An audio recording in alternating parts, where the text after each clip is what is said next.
The museum's made up of 3 heritage buildings: the old original Bank of New Zealand, which was built in 1876, 75, 76, and the associated stables, and then also one of the original baker's ovens. So as someone who has always had an interest in heritage buildings, it's nice to be running a museum that encapsulates those 3 heritage buildings.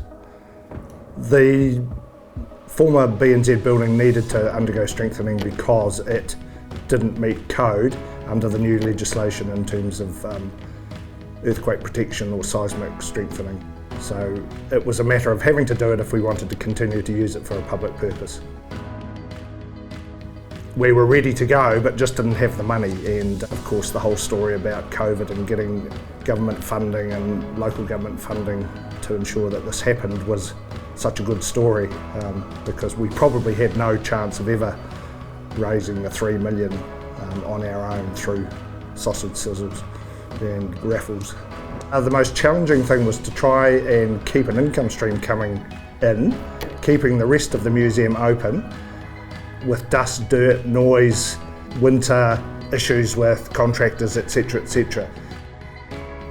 Every part of the restored bank building is special, and then of course we restored the stables as well, and to restore both buildings and show very little intervention, just a few steel girders, has been exceptionally gratifying, because it just doesn't really look like anything has happened, and yet we've returned it to its former glory.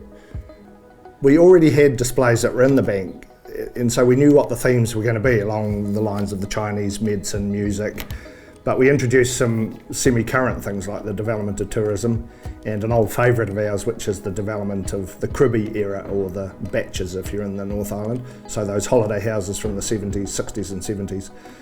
I would say to anyone that's visiting the museum, you're going to be pleasantly surprised in terms of what you're going to learn, but also you're going to have a jolly good chuckle as well.